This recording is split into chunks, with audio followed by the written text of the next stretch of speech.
Sœurs, vous qui êtes célibataires, le critère pour épouser un homme, ce n'est pas seulement qu'il ait étudié, ce n'est pas seulement qu'il soit un chrétien, ce n'est pas seulement qu'il soit beau ou intelligent. Il doit avoir soif de Dieu.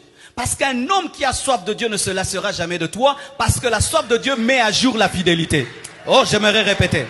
La soif de Dieu met à jour la fidélité. Mais un homme qui se lasse de Dieu se lassera de toi. Parce que s'il peut se lasser de ton créateur, il va se lasser de toi, la créature.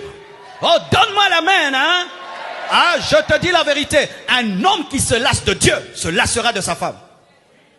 Dieu est de loin plus que toi. Dieu est de loin plus grand que toi. Mais un homme s'il se lasse de Dieu, il n'a plus soif de Dieu. Comment il va être fidèle à une femme?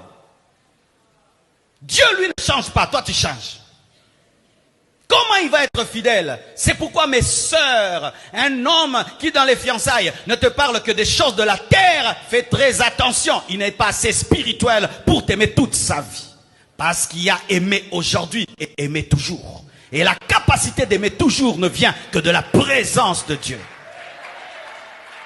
Il est tout le temps en train de te parler. Eh, les chaussures, oh la voiture, oh la maison, oh le voyage. Il parle que de ça. Dans vos fiançailles, il parle que de ça. Il te dit jamais, j'ai besoin de Dieu. Hein. J'aimerais prier davantage. Hein. Jamais il dit ça. Cet homme-là, au temps de ta vieillesse, t'abandonnera comme il a abandonné Dieu.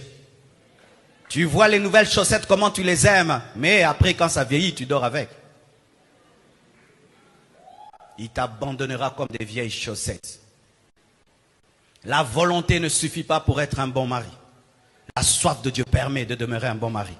Parce que dans la présence de Dieu, tu as des mises à jour de la sainteté, des mises à jour de la sainteté, des mises à jour de la sainteté, des mises à jour de la sainteté.